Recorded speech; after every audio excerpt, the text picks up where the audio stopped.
नमस्कार, मैं हूं आपके साथ आलोक और आप देख रहे हैं कुरुक्षेत्र। उत्तर प्रदेश के मेरठ जिले की बात करें तो दीपक त्यागी नाम के जो शख्स की गला रेतकर जो हत्या करने का मामला सामने आया।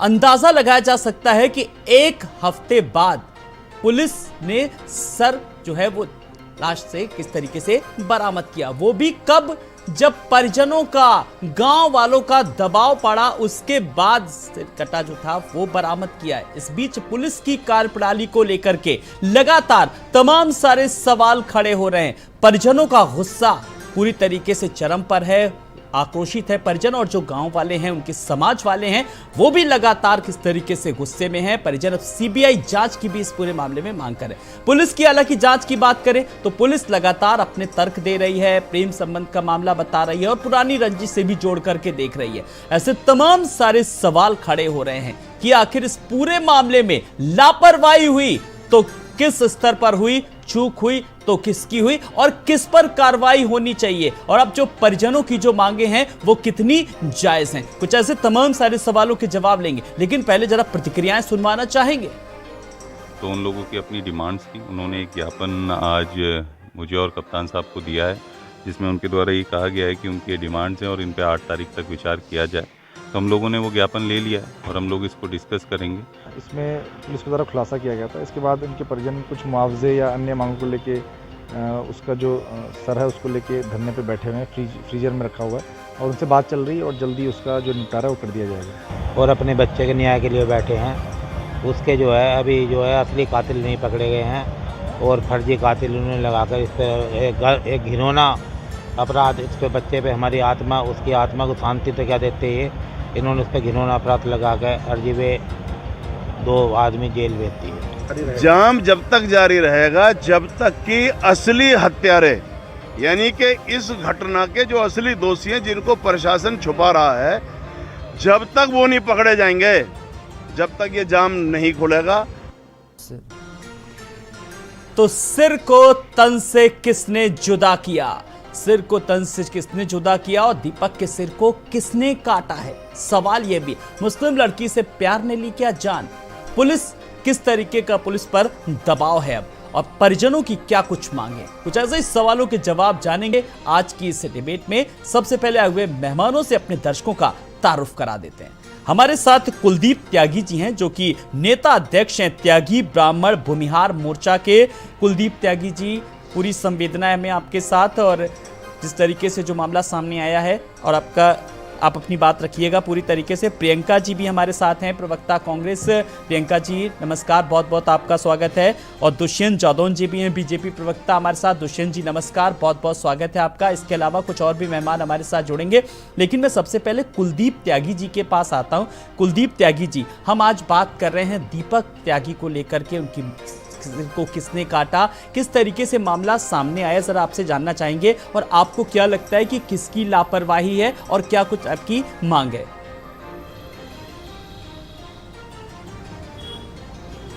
जी देखिए, ये 27 तारीख की बात है।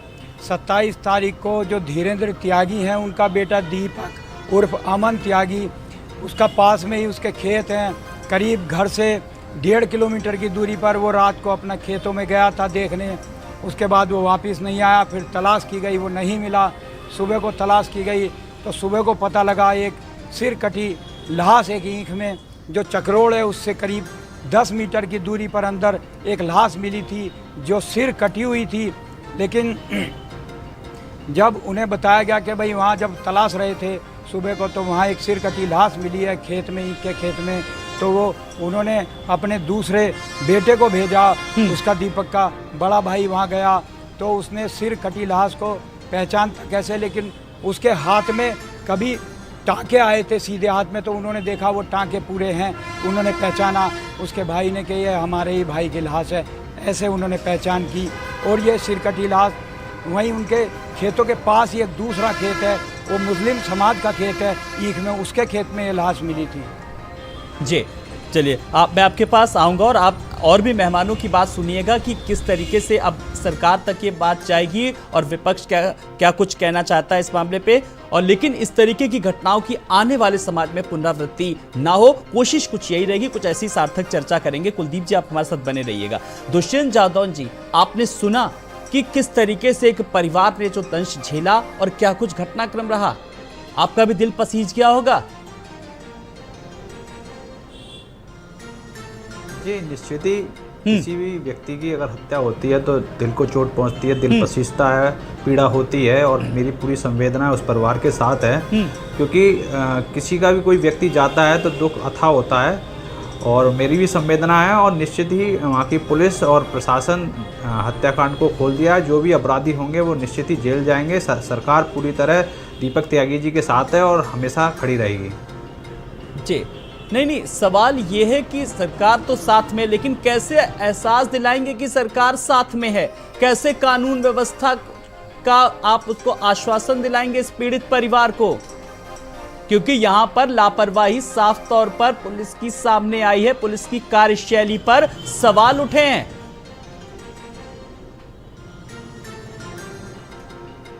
आलोक जी, जहाँ तक मैंने सुना है हाँ। कि 27 तारीख को वो अपने घर से निकले, शायद उसी दिन उनका जो भी मर्डर हुआ, उसके बाद अगले दिन उनकी जो डेड बॉडी प्राप्त हो गई है। तो पुलिस की इसमें कोई लापरवाही मुझे यहाँ तक तो नहीं दिखती है, लेकिन बाद में उनका 7 दिन बाद सिर मिला, उसमें जांच पड़ताल हुई तो उसका सर मिला। तो हो सकता है कि इधर उधर रख दिया हो, हत्यारों ने सिर रख दिया हो, पुलिस जांच पड़ताल में लगी रही, उसके कारण थोड़ी देर हो गई। लेकिन पुलिस प्रशासन ने, जहाँ तक मैंने सुना है, पढ़ा है, देखा है, तो पुलिस प्रशासन पूरी मुस्तैदी से काम कर रहा है और सरकार और जहाँ तक मैंने पढ़ा है, जो मुझे जानकारी मिल रही है, आपको या तो जानकारी है नहीं या आप मेरे सवाल का जवाब नहीं देना चाहते हैं। पुलिस पर जब दबाव बनाया गया, जब परिजनों ने दबाव बनाया, जब ग्रामीणों ने दबाव बनाया, तब पुलिस ने बरामद किया, खुदाई करवाई जा करके, तब वो तलवार भी बरामद हुई और सिर भी बरामद हुआ। दबाव जब बनाया है उसके बाद। आलोक जी, हाँ। आलोक जी, इस प्रदेश में कहीं भी कोई ऐसा कुकर्म होता है या हत्या होती है तो पुलिस हमेशा उसको खोलने पे लगी रहती है। बॉडी मिल गई और निश्चित ही वो लोग पूरी तैयारी के साथ देख रहे होंगे, खोजबीन कर रहे होंगे। हो सकता है समय लग गया हो और उस बीच अपना परिवार संयम खो चुका हो और सड़क पे आ गया हो, दोनों का एक संयोग हो सकता है। लेकिन पूरा विश्वास है योगी जी की सरकार पे और योगी जी की पुलिस पे कि वहाँ निश्चित ही बड़ी न्यायप्रियता के साथ कार्रवाई होगी। जी, चलिए मैं एक बार कुलदीप जी, मैंने जब सरकार में हैं दुष्यंत जादौन जी बीजेपी के प्रवक्ता हैं, जब उनसे कहा आप इनके जवाब से संतुष्ट हैं या नहीं, मुझे आप इसका जवाब दीजिए। अगर नहीं है तो क्यों, हैं तो क्यों, तो फिर इतना बवाल क्यों इतना हंगामा? जी, मैं चाहूंगा दोनों को एक फ्रेम में लाया जाए, कुलदीप जी और दुष्यंत जी को। हुआ क्या दरअसल वहां पर? जी, मैं बिल्कुल बताना चाहूंगा घटनाक्रम वहाँ हुआ क्या है दरअसल। जब सुबह को जब लाश मिली तो सिर कटी लाश मिली और उसके बाद जब पुलिस को इन्फॉर्मेशन दी गई कि भाई सिर कटी लाश मिली तो पुलिस ने पूरी मुस्तैदी के साथ पुलिस मौके पर पहुंची और डॉग स्क्वाड भी वहां पर पहुंचे। लेकिन आप दुर्भाग्यपूर्ण स्थिति देखिए वहां पर हुआ क्या है, जहां उसकी सिर कटी लाश मिली थी दीपक त्यागी की, उससे ही करीब 1 किलोमीटर दूर एक नाला पड़ता है। बार बार डॉग जो हैं बार बार जाते थे उस नाले तक और वापस आते थे, लेकिन नाले तक पूरा नाला भी खंगाल लिया पुलिस ने, काफ़ी टीम लगाई, लेकिन उसकी सिर नहीं मिला। कई दिन तक सिर नहीं मिला, डेड बॉडी मिल गई तो पुलिस ने शायद कुछ पूछा होगा, पूछताछ की, उनके परिवार से किसी पे शक हो तो जैसा नाम लिया गया तो पुलिस ने कुछ लोग उठाए। लेकिन दुर्भाग्यपूर्ण स्थिति ये रही है उसमें कि ये देखिए आप, जब डॉग स्क्वाड घूमने के बाद भी उसका सिर नहीं मिला तो जब 5-6 दिन हो गए तो लगभग, तो आक्रोश इतना ज़्यादा फैल गया और पुलिस, वहाँ के प्रशासन ने ये कहा कि भाई अब जब उसकी सिर नहीं मिल रहा था तो अंतिम संस्कार करने के लिए उन्होंने बोला कि भाई इसका अंतिम संस्कार कर दो। लेकिन परिवार ने कहा कि अंतिम संस्कार हम कैसे करें बिना सिर के, ये तो अधूरा होगा। प्रशासन ने कहा नहीं परिवार, आपका ऐसे अंतिम संस्कार कब तक नहीं करोगे, कब सिर नहीं मिलेगा, कब तक इंतजार करोगे।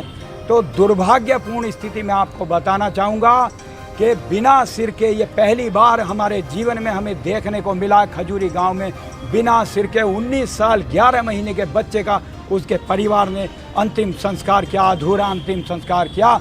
और उसके बाद जब आक्रोश फैला, लोगों को गिरफ्तार करने के बाद भी जब सिर नहीं मिला तो वहाँ पर जाम लगा दिया खजूरी पर आकर। जब जाम लगाया तो उसके बाद प्रशासन ने 48 घंटे का समय मांगा और आप देखिए मात्र 6 घंटे बाद सुबह 4 बजे पुलिस प्रशासन उनके घर पहुंचा और धीरेन्द्र त्यागी जो दीपक के पिताजी हैं उनसे बोला कि भाई एक वहाँ आपका बच्चे का जो सिर है वो मिला है। तो आप दुर्भाग्यपूर्ण स्थिति देखिए कि वो जब अपने बेटे को लेकर दूसरे बेटे को लेकर गए तो उनकी स्थिति नहीं थी ऐसी, वो तो बेहोश होकर गिर गए थे, बैठ गए थे, उनका बेटा अंदर गया। तो आप देखिए जहाँ पर लाश मिली थी उससे मात्र 100 मीटर की दूरी पर चकरोड़ के केवल 10 मीटर अंदर ईख में वहाँ एक छोटा सा गड्ढा, ऐसा छोटा सा गड्ढा था, उसमें ऐसा बताया गया है। बाद में उन्होंने बताया इसमें मिला, पहले नहीं बताया कि भाई अगर वो हमारे गड्ढे खोदने से पहले उसे ले जाते बताते तो उसे पता लगता हाँ इस गड्ढे में से निकला है। लेकिन जब वहाँ पर मौके पर सब लोग पहुँचे तो वो गड्ढा इतना बड़ा नहीं है कि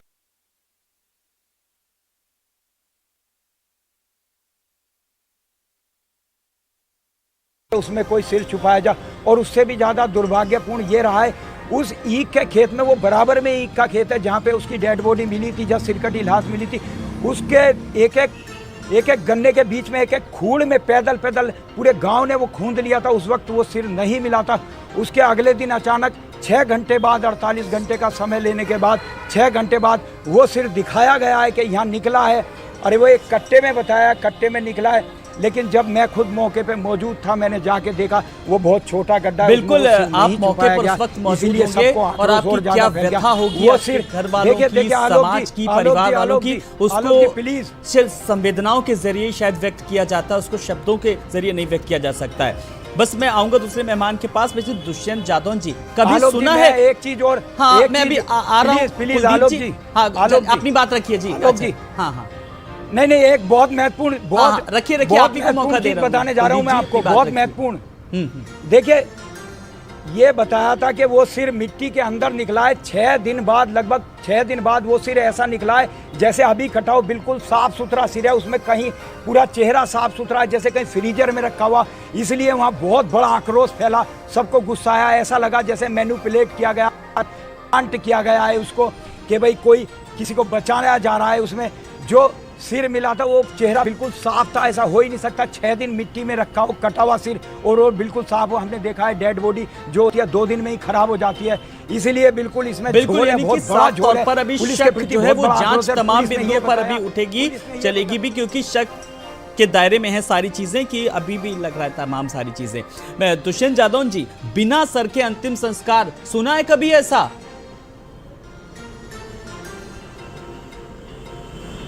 नहीं आलोक जी, मैंने नहीं सुना और बड़ी दुर्भाग्यपूर्ण स्थिति है। लेकिन कई बार क्या होता है कि वहाँ की लोकल स्थिति को संभालने के लिए पुलिस प्रशासन जो है कि कहीं ऐसा ना हो कि आक्रोश बढ़ता जाए और रखी हो, तो पुलिस प्रशासन निवेदन करके उस डेड बॉडी के साथ शमशान घाट ले जाके उसका दाह संस्कार करने का प्रयास करते हैं। लेकिन बहुत दुर्भाग्यपूर्ण स्थिति है पुलिस ने। लेकिन जैसा कुलदीप त्यागी जी ने बताया, पुलिस ने वहाँ ढूंढ निकाला 6 दिन के अंदर। और चलिए थोड़ा सा जो शक है, चलिए ये तो पुलिस ने बड़ा सराहनीय कार्य किया जो 7 दिन बाद उसका सर बरामद कर लिया। मैं एक बार प्रियंका जी के पास आ रहा हूँ। प्रियंका जी, आपने देखा पूरा एक घटनाक्रम, किस तरीके से उस समाज के लोग बैठे हैं, उनकी परिवार के लोगों की व्यथा सुनाई किस तरीके से, और पुलिस की कार्यशैली पर कहीं ना कहीं तमाम सारे सवाल खड़े हो रहे हैं कि जब दबाव बना उसके बाद सारी चीजें हुई, तब खेत भी खुदवाया, तब वो तलवार भी मिली।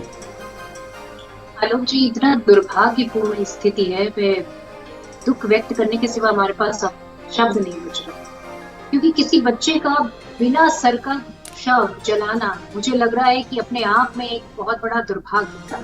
पहले तो उसकी मृत्यु का सदमा बर्दाश्त करना, फिर उसके बाद उसकी बॉडी भी पूरी तरह से कम्प्लीटली नहीं होना, ये बड़ा, इस उत्तर प्रदेश में मुझे लगता है कि सबसे ज्यादा दुर्भाग्यपूर्ण घटना।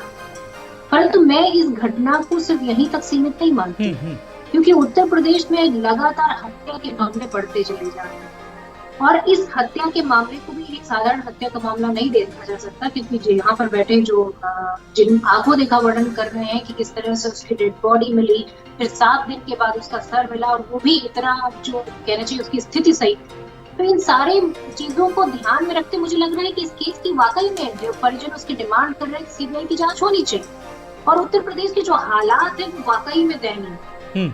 आप देखिए कि हत्याओं के केस सिर्फ 20 से 21 में बढ़ते चले जा रहे हैं, जिसकी जो कोई रोकने की कोई इंतजाम नहीं है। जिस तरह से पुलिस का और प्रशासन का रवैया है वो काफी ढीला नजर आता है। इसलिए इसको कहीं चलिए, लेकिन एक किस तरीके का एक प्रारूप होना चाहिए, क्या एक रोड मैप होना चाहिए, चर्चा कहीं ना कहीं उस पर होना चाहिए। मेरा मुद्दा ये नहीं कि किसकी सरकार में क्या कुछ हुआ, एनसीआरबी के आंकड़े क्या बता रहे हैं, मुद्दा ये नहीं है। मुद्दा ये कि समस्याओं का समाधान निकलना चाहिए। ठीक है, मेरा ये आज का मुद्दा है ही नहीं कि किसकी सरकार में क्राइम बढ़ा, किसकी सरकार में अनकंट्रोल हुआ। मेरा मुद्दा ये नहीं है, ना पक्ष विपक्ष ना आरोप प्रत्यारोप। मैं दिलीप यशवर्धन जी के पास आ रहा हूं। सबसे पहले मैं दिलीप जी का आज की डिबेट में स्वागत करना चाहूंगा। कानूनी विशेषज्ञ के रूप में आज हमारे साथ हैं।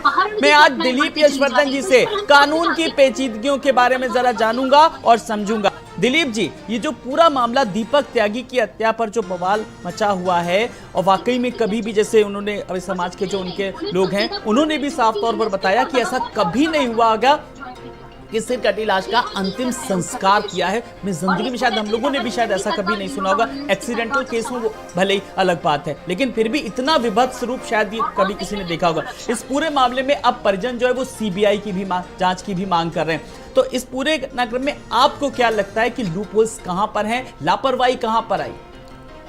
आलोक जी, सबसे पहले तो ईश्वर मृतक की आत्मा को शांति दे और उनके परिवार को ये दुख सहने की शक्ति दे। और मेरी पूरी संवेदनाएं हैं उस मृतक के साथ, उस परिवार के साथ में, क्योंकि हिंदू माइथोलॉजी में, हिंदू रीति में इस तरह से कभी नहीं होता है कि बिना सिर के किसी शरीर का क्रियाक्रम अंतिम क्रियाक्रम कर दिया जाए। ये उस परिवार के लिए बड़ा दुर्भाग्यपूर्ण होता है। वो चीज़ें अपनी जगह पर हैं। रही बात कानून की, तो देखिए जब मर्डर की घटना सामने आई, जब वो बच्चा लापता हुआ, लापता होने की खबर पुलिस तक पहुंची, पुलिस ने उसमें छानबीन शुरू करी, लेकिन वो उनके कुछ हाथ नहीं लगा। फिर वो लाश मिली और लाश के बाद फिर वो सिर कटा हुआ मिला। और जैसा कि अभी जो कुलदीप त्यागी जी हैं वो बता रहे थे कि जो उन्होंने खुद जगह पर जाकर के देखा कि छोटे से गड्ढे में बताया गया कि यहाँ सिर दबा हुआ था। तो इसमें पुलिस की जो कार्यवाही है वो शक के घेरे में आती है, क्योंकि पहली बात तो 6 दिन तक अगर किसी मृतक का सर मिट्टी में दबा रहेगा तो उसकी स्थिति खराब हो जाएगी, वो गलने वाली स्थिति में आ जाएगी। और इस चीज़ की कार्यवाही, ये जो पूरी प्रोसीडिंग है पुलिस की तरफ से, इस पर सवालिया निशान खड़ा होना लाजमी है और इसकी गहन जांच होना ज़रूरी है। अगर परिवारजन सीबीआई की और एनआईए की जांच करने की मांग कर रहे हैं तो इसमें कुछ गलत नहीं कर रहे हैं। और इसमें बहुत सारे फॉरेंसिक एक्सपर्ट्स की भी ज़रूरत पड़ेगी, क्योंकि जिस मिट्टी से वो सिर निकला है वो सिर वाकई में उसी मिट्टी से निकला है या उसी ज़मीन में दबाया गया था कि नहीं दबाया गया था, ये फॉरेंसिक जांच से सामने आ जाएगी। मिट्टी की जो क्वालिटी होती है वो क्वालिटी मैच करेगी, क्योंकि मिट्टी के ट्रेसेस उस शरीर में अंदर छुपे होंगे। तो ये जो फॉरेंसिक लैब्स होती हैं वो इस बात का खुलासा कर सकती हैं कि जो पुलिस का दावा है वो दावा सही है या गलत है। प्राइमा फेसिया, जैसा कि कुलदीप जी बता रहे हैं, उनकी बातों से साफ साफ लग रहा है कोई भी आदमी, अनजान आदमी है, वो भी ये बता देगा कि इतने छोटे से गड्ढे में इतनी सिर नहीं दबाया जा सकता। और अगर दबाया जा भी सकता है किसी तरीके से तो 6 दिन बाद उस सिर की स्थिति वैसी नहीं रहेगी जैसा कि कुलदीप त्यागी जी ने बताया। वो गलने की स्थिति में आ जाएगा, उसकी पहचान खराब होने लगेगी। लेकिन इन सारी चीजों का निष्कर्ष मेडिकल साइंस के जरिए निकाला जा सकता है। यहाँ पर कानून से भी ज्यादा, क्योंकि जो कार्यवाही होगी वो कानून के दायरे में ही होगी, लेकिन यहाँ पर रोल मेडिकल साइंस का ज्यादा है। मेडिकल साइंस, फॉरेंसिक एक्सपर्ट, हाँ, मेडिकल साइंस ये प्रूव कर सकता है कि वाकई में वो लाश, वो सिर उसी गड्ढे से निकला था या नहीं निकला। जी, कुलदीप त्यागी जी, मैं आपके पास आ रहा हूँ। जो कानूनी विशेषज्ञ दिलीप जी हैं उन्होंने भी साफ तौर पर कहा कि पुलिस की कार्यप्रणाली पर कहीं ना कहीं सवाल उठते नजर आ रहे हैं। और सबसे बड़ी बात है कि शव को देख करके जो गर्दन जो कटी हुई थी उसको देख करके प्रथम दृष्टया आपने भी बताया कि वो 6 दिन पुराना नहीं लग रहा है, और वही हालत इस तरीके से सर ने भी बताई। तो फोरेंसिक एक्सपर्ट की जांच की मांग किस तरीके से, क्या आप लोगों ने रखी, आप लोगों ने किस तरीके की जांच की मांग रखी है, और अगर रखी है तो किस तरीके का आश्वासन मिला है? कुलदीप त्यागी जी, मेरा आपसे सवाल, जो कि नेता त्यागी ब्राह्मण भूमिहार समाज मोर्चा के। जी कुलदीप जी। जी आलोक जी, देखिए मैं इसमें थोड़ा सा और झोल बता दूं आपको। जिस गड्ढे में ये सिर बरामद हुआ है उस गड्ढा उस टाइम बिल्कुल ताज़ा था। ऐसा था ही नहीं जैसा 6 दिन पुराना गड्ढा हो। वो मिट्टी भी बिल्कुल गीली थी उस वक्त जो खुदी हुई थी, वो साफ स्पष्ट दिखाई दे रहा था। बिल्कुल ताज़ा गड्ढा है ये। और उसमें एक काम और करा है पुलिस ने। देखो बहुत बड़ा झोल है, बहुत बड़ा ये कांड है, कोई छोटा कांड नहीं। 19 साल 11 महीने का एक दिया बुझ गया एक परिवार का। और हाहाकार होता था, मेहनत करता था, ये सब जैसे हमारे यहाँ उसके बावजूद बड़ी मेहनत करता था, होनहार बनता था। और इससे लोग जलते भी थे कुछ लोग के भाई मेहनत कर रहा है, तरक्की करेगा। जलते भी थे कुछ लोग के भाई इतनी मेहनत कर रहा है, इतनी तरक्की करेगा ये बच्चा, ऐसा भी कुछ था।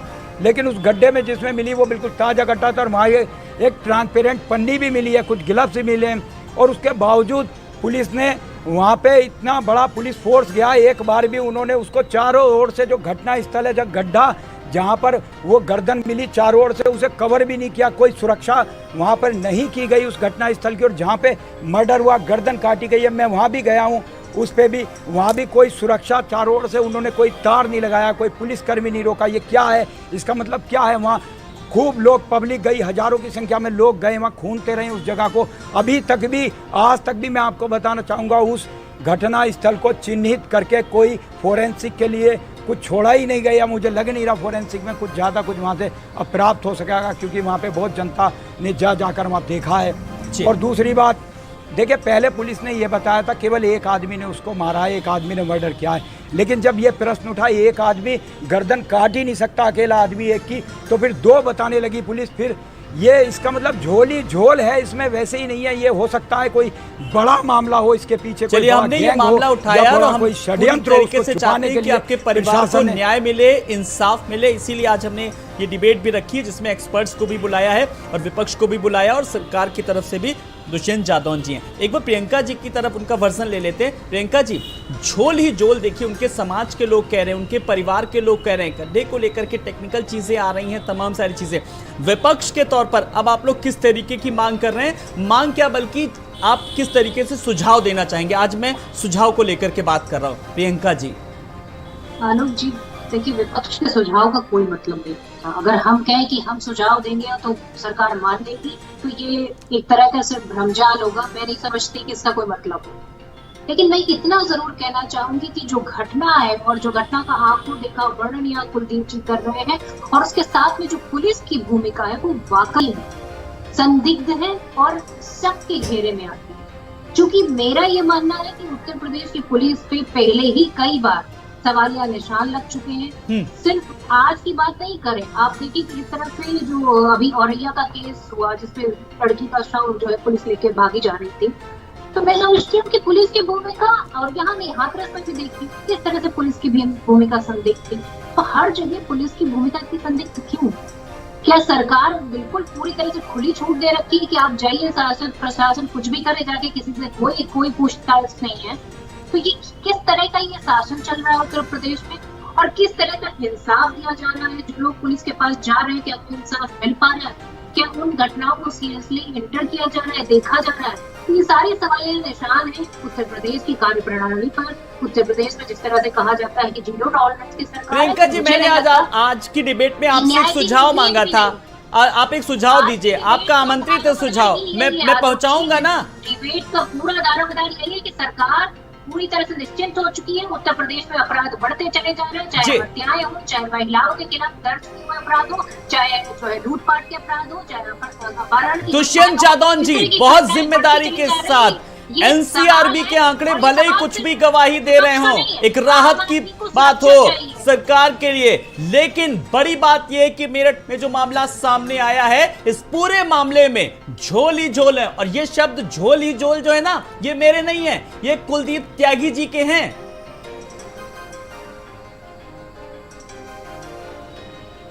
नहीं, कुलदीप त्यागी जी अगर कोई बात ऑथेंटिक कह रहे हैं तो मैं उनकी बात को सहमत होता हूं। लेकिन जिस तरह से प्रियंका गुप्ता जी सरकार की कार्यप्रणाली पर उंगली उठा रही हैं, उन्हें कम से कम एनसीआरबी के डाटा देखने चाहिए और राजस्थान की स्थितियां देखनी चाहिए।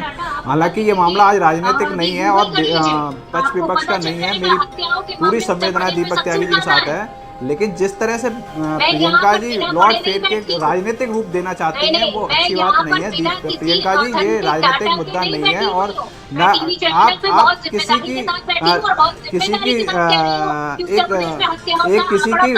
मौत हो गई और उस पर राजनीतिक रोटियां सेकने के लिए बातें करती है, ये अच्छी बात नहीं है। मुझे पूरा विश्वास है योगी आदित्यनाथ की सरकार निश्चित ही उस परिवार को संतुष्ट करेगी और अगर कोई झोल भी होगा और कोई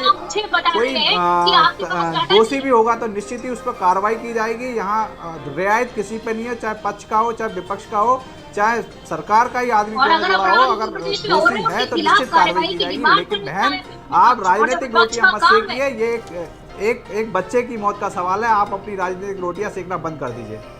नहीं, राजनीतिक रोटियां सेकने का कोई मतलब नहीं है। अगर हम आपसे सवाल पूछे तो वो राजनीतिक रोटियां सेकना हो गया। और 2014 के पहले नहीं, आपने एक संवेदना के लिए एक बात भी नहीं कही और आप अपनी बातें कम से कम आप 2 स्टेटों में वहाँ का एनसीआर डाटा देख लीजिए। लेकिन आप उत्तर प्रदेश की बातें कर रहे हैं जहाँ उत्तर प्रदेश हत्या के मामले में 16वें नंबर पे और राजस्थान 1 नंबर पे है, बलात्कार के मामले में राजस्थान 1 नंबर पे है। आपको देखना चाहिए। आप किस तरह की बातें कर रही हैं। एक परिवार में मौत हो गई है और आप राजनीतिक रोटियां सेक रहे हैं। आपको संवेदना आपकी खत्म हो गई है लगता है। आपको अपनी संवेदना, चलिए जो संवेदनाएं है ना ये राजनीतिक दलों की, ये टेलीविजन स्क्रीन पर आज की डिबेट में नजर आ रही है कि किसकी राजनीतिक दल की कितनी संवेदना है। नजर आ गया मुझे कुछ सवालों से और विपक्ष के भी जवाबों से। मैं दिल्ली पास आ रहा हूं इस पूरे मामले को लेकर के। जब थ्योरी पर अगर जाए, अगर इस मामले की रूट पे जाए तो प्रेम प्रसंग का मामला बताया जा रहा है, प्रेम से भी जोड़ा, पुरानी रंजिश से भी जोड़ा जा रहा है, भाईचारे की बातें बहुत हो रही हैं, लेकिन बड़ी बात यह है कि भाई को ही चारा बनाया जा रहा है। यह माहौल है, यह सिस्टम है। आलोक जी, कहानी में ट्विस्ट बहुत सारे हैं और बहुत सारे साक्ष्य जो हैं वो उस बच्चे की बॉडी के साथ दफन हो गए, मतलब आग में जल गए हैं। जैसा कि अभी ये गुत्थी नहीं सुलझ के, देखिए रीज़न कुछ भी हो, वो प्रेम प्रसंग का रीज़न हो, आपसी झगड़े का रीज़न हो, आपसी बैर हो या कोई भी कहानी हो, ये तो पुलिस बताएगी या उसके परिवार वाले बताएंगे। लेकिन जो मर्डर हुआ, जैसा कि गर्दन काटी गई, तो सिर से धड़ को अलग कर देना ये किसी एक व्यक्ति का काम नहीं हो सकता है। जाहिर सी बात है इसमें एक से ज़्यादा व्यक्तियों का और 2 का भी नहीं हो सकता है। प्राइमा फेसिया 2 व्यक्ति भी मिलकर के ये काम नहीं कर सकते, क्योंकि जब इस तरह की घटना होती है तो हाथापाई होगी, झपटा होगी, उठम पटक होगी। 2-4 आदमी जब किसी व्यक्ति को पकड़ लेंगे और 19 साल का लड़का जिसके अंदर पूरा दम होता है, जोश होता है, वो अपनी पूरी ताकत लगाएगा अपने आप को बचाने के लिए। तो क्या पोस्टमार्टम रिपोर्ट में ऐसी कहीं कोई चीज़ आई कि उसके शरीर पर दबाने के, चोटों के निशान अगर पोस्टमार्टम दफनाने से पहले, अगर जलाने से पहले हुआ होगा तो ये पता चलेगा। अदरवाइज ये गुत्थी अब नहीं सुलझेगी। तो एक आदमी ने मारा, 2 आदमी ने मारा, ये काम पुलिस का शुरू से देखने का था। और बॉडी पे कैसे निशान आए हैं, कितनी चोटें आई हैं, क्या सीधा गर्दन काट करके उसको मर्डर कर दिया गया, उसके पहले मारपीट भी हुई, उसके साथ हाथापाई हुई है, ये सारी चीज़ें शुरुआत में सुलझानी चाहिए थी, जो नहीं, अगर नहीं सुलझाई गई हैं तो मर्डर कितने लोगों ने किया और प्राइमा फेसिस में कितने लोग इन्वॉल्व हैं, ये बता पाना पुलिस के लिए बहुत मुश्किल है। अब ये तभी पता चल सकता है जब घटना को अंजाम देने वाले लोग स्वतः आकर के अपने गुनाह को कबूल लेंगे कि हमने इस गुनाह को अंजाम दिया है, तब तो पुलिस उसको अंजाम तक पहुंचा पाएगी। अदरवाइज पुलिस के लिए अब ये बता पाना बहुत मुश्किल जी। लेकिन पुलिस के लिए एक बड़ी चुनौती तो साफ तौर पर है ही सामने। कुलदीप जी, पुलिस की जांच चल रही है, अपनी सरकार के अपने दावे हैं, विपक्ष की अपनी मांग है, लेकिन मेरे कुछ सवाल हैं आपसे जो लगातार पुलिस की थ्योरी को लेकर के। कुलदीप जी, मेरा सवाल है आपसे कि पुलिस बराबर इस मामले को प्रेम प्रसंग से लगातार जोड़ के देख रही है। इस सवाल को लेकर के अगर बात करें तो ऐसे में सवाल यह है कि अब किस तरीके से मांग है। कुलदीप जी से इस सवाल का जवाब लें, लेकिन मैं एक बार फिर दुष्यंत जादौन जी के पास आऊंगा। दुष्यंत जादौन जी, इस मामले में कई ट्रायंगल नजर आ रहे हैं। एक तरफ प्रेम प्रसंग के मामले से जोड़ा जा रहा है, एक तरफ पुलिस की कार्यप्रणाली पर सवाल खड़े हो रहे हैं, और एक तरफ जो है परिजनों का अलग ही कुछ कहना है, और जो झोल ही झोल हर तरफ नजर आ रहा है। ऐसे में सरकार के सामने भी कहीं ना कहीं बड़ी चुनौती है। बड़ी चुनौती इसलिए है कि अब पूरे समाज को, ग्रामीणों को, परिजनों को पूरी तरीके से आश्वस्त कराना है कि सरकार जो कानून व्यवस्था की जो बात करती है, जो अंत्योदय तक बात करती है, लोगों को न्याय की बात करती है, कैसे अब आप लोग इसको संतुष्ट करेंगे पीड़ित परिवार को।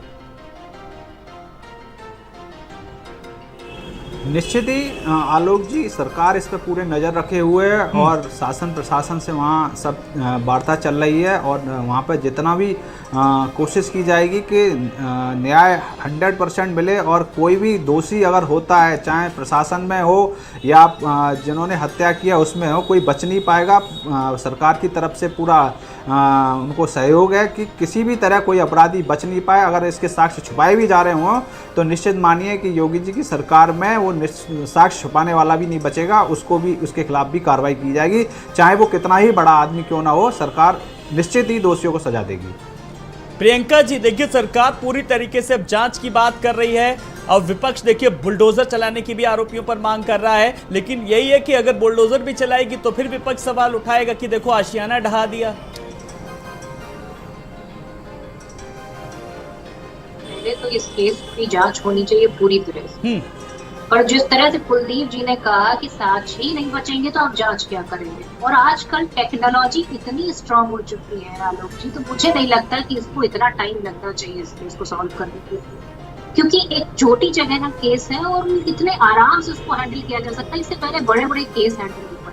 तो मैं नहीं समझती कि बिल्कुल पूरी तरह से लापरवाही दिख रही है। एक हत्या का मामला है, अगर इसे सीरियस नहीं लिया जाता तो ये सरकार की फेलियर है, ये पुलिस की फेलियर है। और उत्तर प्रदेश में जिस तरह से वादे किए गए जनता को कि हम न्याय देंगे आपको, कि हम आपको सुरक्षा देंगे, हम बात करें अगर कि जो है कि बुलडोजर की या डबल इंजन की सरकार की, इन सारे दावों का पोल खोलती नजर आती है ये हत्या। और इसके बाद इस पर जो पुलिस की कार्यवाही है और जिस तरह से उसके साक्ष्य गायब हो रहे हैं, इन सारी चीजों से क्या साबित होता है कि क्या न्याय की उम्मीद कर सकते? आज जनता बताइए, तो उसके साथ बच्चे के साथ एक तो हत्या हुई, उसके बाद न्याय की उम्मीद के लिए परिजनों को लाश रखनी पड़ती है, तब जाकर कहीं कोई सुनवाई होती है। और सरकार ने तो यहाँ तक लाश रखने पर पाबंदी लगा दी कि अब आप लाश रख के भी अपना गुस्सा नहीं बयां कर सकते, इंसाफ की मांग नहीं कर सकते। हर तरह से आम आदमी को दबाने की जो कोशिश सरकार लगातार कर रही है, उनसे साफ जाहिर होता है कि किस तरह गुंडों को श्रेय दी जा रही है, परंतु एक आम आदमी जिसको इंसाफ मिलना चाहिए, इंसाफ नहीं मिल पा रहा।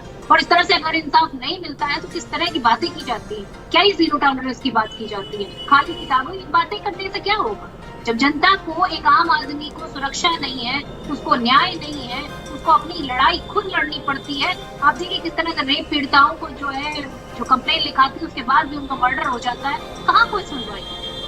कोई सुनवाई है? अगर आप सुरक्षा नहीं दे पा रहे हैं, बिल्कुल सुरक्षा को लेकर भी सवाल उठ रहे हैं। एक बार कुलदीप जी के पास एक बार फिर रुकूंगा। कुलदीप जी, आप मुझे सुन पा रहे हैं? मेरी आवाज आपको मिल रही है? जी, अगर आपको मेरी आवाज मिल रही तो हम आपसे ये जानना चाहेंगे, लगातार तमाम बिंदुओं पर जांच चल रही है, सवाल उठ रहे हैं, प्रेम प्रसंग से भी जोड़ करके देखा जा रहा है मामला, पुरानी रंजिश से भी जोड़ करके देखा जा रहा है। मैं आपसे सीधा सीधा सवाल जानना चाहूंगा, क्या ऐसा कोई मामला है? अगर नहीं है तो फिर किस तरीके से घटना को अंजाम दिया गया? कौन है वो लोग और उनका क्या वजह मानी जा रही है? आपको क्या लगता है कि किस वजह से इस घटना को अंजाम दिया? आलोक जी, देखिए, जो आरोपी शुरू में जिसे बताया गया पुलिस के द्वारा, किला परिषदगढ़ थाना है जो जांच कर रहा है, तो उसमें एक बहुत गरीब मुस्लिम समुदाय से हैं जो आरोपी पकड़े गए थे, इसी गांव के हैं, वो नट समाज से हैं। वो इतने गरीब हैं, अभी कुछ दिन पहले उन्होंने एक सरिये के ट्रक में अपने ऊपर आरोप लेके 20,000 रुपये केवल 20,000 रुपये के ऊपर उन्होंने अपने ऊपर आरोप लिया था। एक खुला, सबको पता है वहाँ पे वो इस तरह का काम करते हैं, गरीबी में अपने ऊपर आरोप लेके अपने ऊपर आरोप ले लेते हैं कुछ पैसों के ऊपर, जो इस वक्त आरोपी पकड़े गए हैं इस टाइम, और वो उसी गांव के हैं। तो ये भी एक बड़ा झोल है, हो सकता है उन्होंने कुछ इसमें 1-2 लाख रुपए। तो कुलदीप जी, आप मुझे खुल के बताइए कि वो जो 6 लोग जो हैं जिनको बता रही है पुलिस, अपनी शाबाशी कर रही कि ये लोग पकड़े गए हैं, तो वो उसमें किसका हाथ है, किसका दबाव है उन लोगों पर? नाम भी अगर हो तो आप बताइए खुल के, मैं चाहूंगा आज। नहीं, अभी तक जो उन्होंने बताया, पुलिस ने केवल 2 आरोपी उन्होंने पकड़ रखे हैं जो उन्होंने बताया गए कि इन्होंने कराया है उनका अपराध। उसके बाद ही हमने इसमें एक तो सीबीआई की जांच की और एनआईए की जांच की मांग इसी वजह से की है हमने, जो ये सब खुलासा ठीक से हो सके। और ये जांच भी हमने मेरठ से परिवर्तित की जाए। मेरठ जनपद में जो पुलिस है उस पर विश्वास नहीं है, तो अब गाजियाबाद, शायद बागपत के लिए हमने बोला है। बागपत के एसपी जो हैं बागपत के शायद अब जांच करेंगे, जैसे यहाँ के एसएसपी महोदय हैं, उन्होंने कहा है हम बागपत को जांच सौंप रहे हैं। तो इसमें पूरा झोल ही झोल शुरू से नजर आ रहा है। मैं एक बात और कहना चाहता हूँ आपके चैनल के माध्यम से, अभी जादौन साहब कह रहे थे संवेदना की बात। देखिए, मैं आपको बताना चाहता हूँ, ये मेरठ क्रांति धरा है। यहाँ पर भारतीय जनता पार्टी के 4 सांसद हैं, 1 लोकसभा सांसद हैं, 3 राज्यसभा सांसद हैं और 2 इसमें राज्य मंत्री हैं उत्तर प्रदेश सरकार में।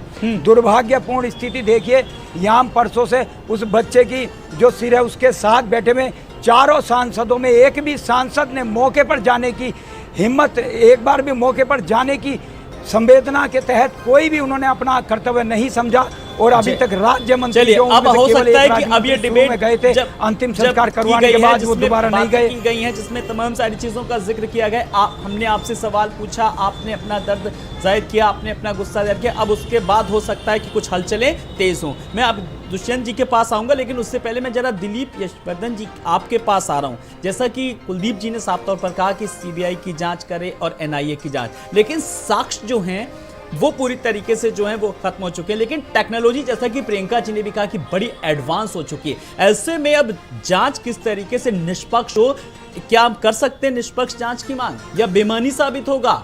देखिए, कानून की नज़र से अगर आप बात करेंगे तो हाँ। साक्ष्यों की बड़ी वैल्यू होती है, क्योंकि ये मामला अंततः कोर्ट में जाना है। क्योंकि सरकार डिसीजन नहीं देगी, सरकार अपनी इन्वेस्टिगेशन करने के बाद एक रिपोर्ट बनाएगी और वो रिपोर्ट कोर्ट के समक्ष रखेगी। कोर्ट का जो डिसीजन आता है वो हमेशा साक्ष्यों के आधार पर आता है कि पुलिस ने अपनी जो फाइनल रिपोर्ट लगाई है उनमें अब जो भी कहा है उसके कहने का आधार क्या है। सिर्फ कथन से काम नहीं चलता है जब तक उसके साथ में पूरे साक्ष्य नहीं लगाए जाएंगे। तो अगर साक्ष्य नहीं मिलेंगे तो पुलिस का केस, यानी कि सरकार का केस कमज़ोर हो जाएगा। जो पीड़ित परिवार है उसका केस कमज़ोर हो जाएगा और जो दूसरा पक्ष है वो जीत जाएगा। अब रही बात कि टेक्नोलॉजी के थ्रू हम इस मामले को कैसे सुलझा सकते हैं। टेक्नोलॉजी के मामले, जैसा कि अभी कुलदीप जी ने बताया कि जिस परिवार को पकड़ करके कहा जा रहा है कि इसने घटना को अंजाम दिया है, वो ऐसा परिवार है जो ये काम नहीं कर सकता है और पैसों के लिए वो अपने ऊपर इल्जाम ले लेता है।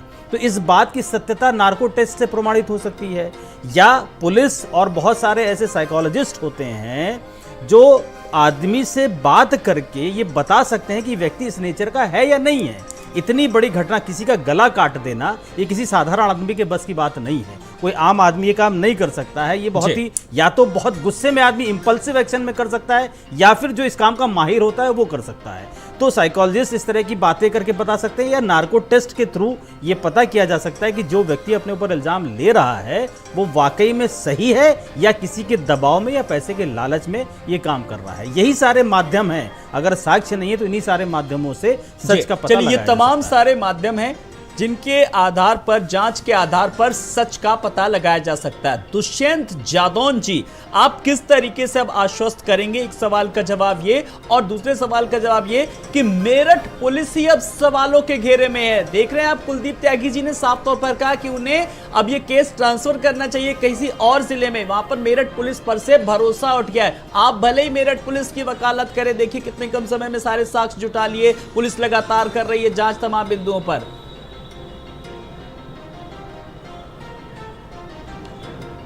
नहीं, जैसे कुलदीप त्यागी जी ने कहा है कि मेरठ पुलिस से जांच रिपोर्ट उठा के बागपत पुलिस को दे दी गई है, तो ठीक है, वहाँ पे भी जांच हो जाएगी। मैं ये मानता हूँ कि दूध का दूध और पानी का पानी हो जाएगा।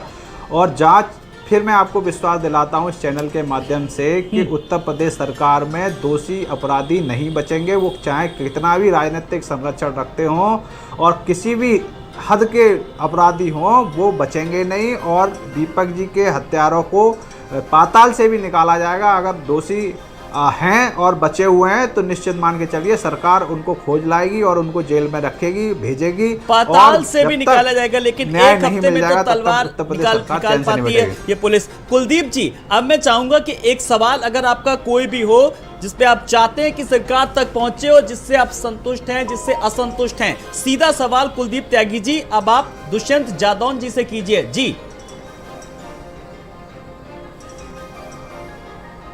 यादव साहब, मेरा एक आग्रह है, ये देखिए यहाँ पे त्यागी समाज जो है ये 95 क्या 99% वोटर है भारतीय जनता पार्टी का, लेकिन उसके बावजूद 4 सांसद इस मेरठ में होते हुए, 2 राज्य मंत्री होते हुए और कोई भी बड़ा अधिकारी और अभी तक उत्तर प्रदेश सरकार का कोई मिनिस्टर भी वहाँ मौके पर नहीं पहुँचा। 19 साल 11 महीने का दीपक बुझ गया, गर्दन काट दी गई, उसका अंतिम संस्कार बिना गर्दन के किया गया। गर्दन का, अभी गर्दन वहीं थी, अभी तक गर्दन का संस्कार अलग होगा, अंतिम संस्कार। एक बच्चे का 2 बार एक परिवार संस्कार करेगा।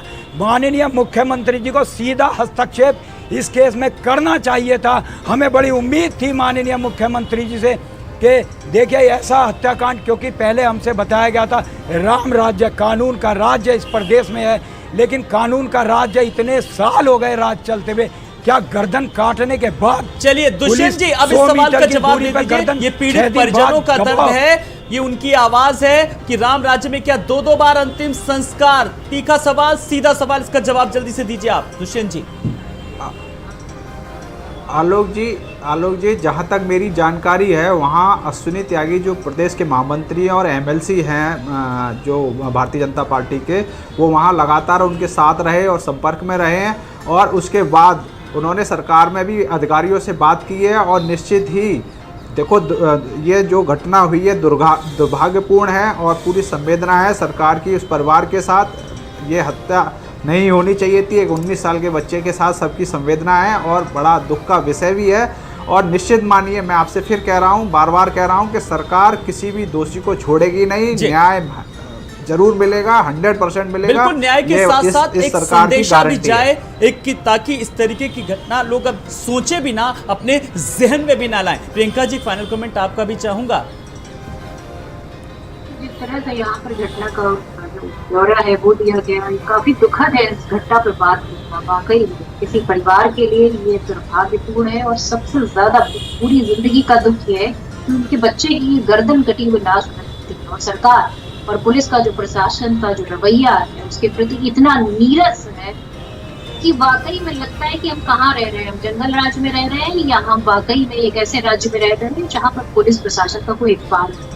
इसलिए सरकार को और पुलिस प्रशासन को पूरी तरह से मुस्तैदी के साथ काम करके जो असली दोषी हैं उनको पकड़ना चाहिए। चलिए 30 सेकंड में मैं एक बार दिलीप यशवर्धन जी, कुल मिलाकर के अब किस तरीके से जांच आगे बढ़नी चाहिए, आप क्या सुझाव देना चाहेंगे जल्दी से? देखिए, सरकार की जो बेस्ट इन्वेस्टिगेटिंग एजेंसी है उसको इस कार्य पे लगाना चाहिए, क्योंकि पुलिस का जो रवैया रहता है वो अक्सर गोलमोल पाया जाता है। तो जो बड़ी जांच एजेंसीज हैं उनको लगा करके इस युक्ति को सुझाया। जी बिल्कुल। कुलदीप जी, एक चीज मैं आपसे 30 सेकंड में और चाहूंगा, क्योंकि आप परिजन है, उस समाज से जुड़े हुए हैं, तो कोई ऐसा सवाल, कोई ऐसी बात जो मुझसे पूछने में रह गई हो और आप बताना चाह रहा हूँ, शेयर करना चाह रहा हूँ, 30 सेकंड में जल्दी से। जी बिल्कुल। एक तो क्योंकि ये परिवार का एक ऐसा बेटा था जो बहुत कमाई कर रहा था, एक सरकारी नौकरी की हमने ज़रूर मांग की है इसमें, और मैं चाहता हूँ एक बार माननीय मुख्यमंत्री जी तक इस केस को अवश्य पहुँचाएं। जादौन जी से भी मैं अनुरोध करता हूँ, ये जो खजूरी में कांड हुआ है, जो 19 साल 11 महीने का दीपक बुझाए जिसकी गर्दन कटी, 2 बार अंतिम संस्कार हुआ, माननीय मुख्यमंत्री जी, माननीय आदित्य योगी नाथ जी इस पर हस्तक्षेप करें, संज्ञान में लें। चलिए, मुख्यमंत्री तक संज्ञान में जाएगा ये मामला। चलिए फिर देखना होगा कि कब तक पीड़ित परिवार को न्याय मिलता है। आप सब का बहुत बहुत शुक्रिया। कुलदीप जी आपका, प्रियंका जी, दुष्यंत जी और दिलीप यशवर्धन जी आपका बहुत बहुत शुक्रिया। तो सवाल ये कि इस तरीके की घटनाओं की पुनरावृत्ति ना हो, इस तरीके की नजीर कहीं ना कहीं पेश होनी चाहिए। नमस्कार।